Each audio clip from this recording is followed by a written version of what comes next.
Like کریں، subscribe کیجیے، bell icon کو دبائیں تاکہ ہماری ویڈیو سب سے پہلے آپ کے پاس پہنچ سکے۔ اللہ کے رسول صلی اللہ علیہ وآلہ وسلم جب منبر نہیں بنا تھا تو میرے آقا صلی اللہ علیہ وآلہ وسلم ایک درخت کھجور کے سوکھے تنے سے ٹیک لگا کر خطبہ دیتے تھے۔ ایک عورت نے دیکھا کہ اللہ کے رسول علیہ السلام درخت کے تنے سے ٹیک لگا کر خطبہ دیتے ہیں۔ اس عورت نے عرض کیا، یا رسول اللہ صلی اللہ علیہ وآلہ وسلم، میری مرضی یہ ہے کہ میں آپ کے لیے منبر بنوا دوں اور آپ منبر سے خطبہ دیں۔ حضور نے اجازت دے دی اور عورت نے منبر بنوایا۔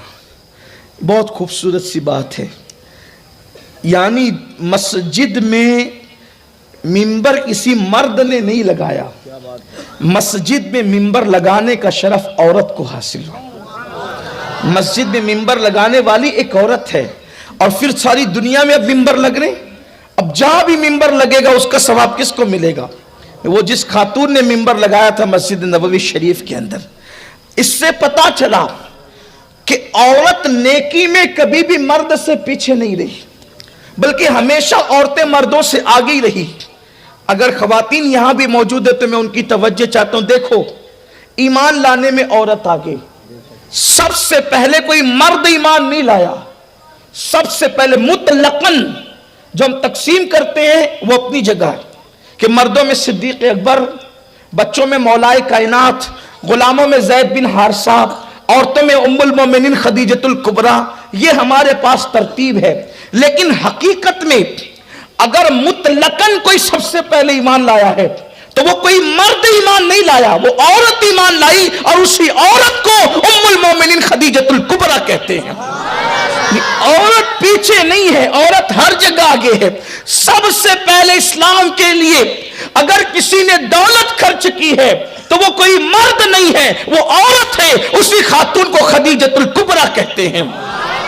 جس دن اللہ کے رسول صلی اللہ علیہ وآلہ وسلم کو اسلام کے لیے دولت کی ضرورت پڑی تھی تو ام المومنین نے حضور کے پاس اتنی دولت کا انبار لگا دیا تھا کہ دولت کے ایک طرف خدیجۃ الکبریٰ کھڑی تھی اور دولت کے دوسری طرف مصطفیٰ جان رحمت کھڑے تھے۔ وہ دولت کا ڈھیر لگاتی رہی یہاں تک کہ دولت کی دیوار بن گئی۔ اب بظاہر نہ خدیجہ کو حضور نظر آتے ہیں، نہ حضور کو خدیجہ نظر آتی ہے۔ خدیجہ نے کہا، حضور یہ پورا مال اللہ کی راہ میں آپ پہ قربان کرتی ہوں۔ یہ عورت ہے، ایمان لانے والی عورت سب سے پہلے، دولت لگانے والی عورت سب سے پہلے شہید ہونے والا کوئی مرد نہیں ہے، سب سے پہلے شہید ہونے والی بھی عورت ہے۔ اسی عورت کو دنیا حضرت سمیہ کے نام سے جانتی ہے۔ مرد پہلے کوئی شہید نہیں ہوا، سب سے پہلے عورت شہید ہوئی۔ دیکھیں، اور منبر بھی سب سے پہلے جس نے لگایا وہ عورت ہے۔ میرے پیارے آقا صلی اللہ علیہ وسلم کے دیوانوں، اس لیے اللہ کی عبادت کی طرف آؤ، سوڑو سدرو پلٹو۔ تو عرض کرنے چلا تھا کہ اس خاتون نے عرض کی بارگاہ رسالت میں، یا رسول اللہ میں منبر بنانا چاہتی ہوں اور چاہتی ہوں کہ آپ منبر پر جلوگر ہوں۔ سرکار نے ان کو اجازت دی۔ اس سے پتا چلا کہ سب سے پہلا منبر بارگاہ رسالت جو ہے وہ مسجد کے اندر ایک عورت نے لگایا، منبر لگ گیا۔ اب یہ بھی ایک بات آپ کو بتاؤں آگے بڑھنے سے پہلے، حضور منبر پر تیسرے زینے پہ بیٹھتے تھے۔ کون سے زینے پہ؟ تیسرے۔ لیکن جب حضور کا وصال ہو گیا اور صدیق اکبر دوسرے پہ بیٹھتے تھے، بیچ والے پہ۔ صدیق اکبر کا وصال ہو گیا تو فاروق اعظم پہلے پہ بیٹھتے تھے۔ جب ان کی بھی شہادت ہو گئی تو عثمان غنی پھر تیسرے پہ بیٹھنے لگے۔ کسی نے حضرت عثمان غنی سے پوچھا، دیکھو یہ صحابہ کا مسلک ہے، یہ مسلک صحابہ ہے، یہ صحابہ کی فکر ہے۔ حضرت عثمان غنی سے پوچھا، اے عثمان، حضور تیسرے پہ بیٹھتے تھے، صدیق اکبر دوسرے پہ بیٹھتے تھے، فاروق اعظم پہلے پہ، آپ پھر تیسرے پہ بیٹھتے ہیں، وجہ کیا ہے؟ قربان عثمان غنی کہتے ہیں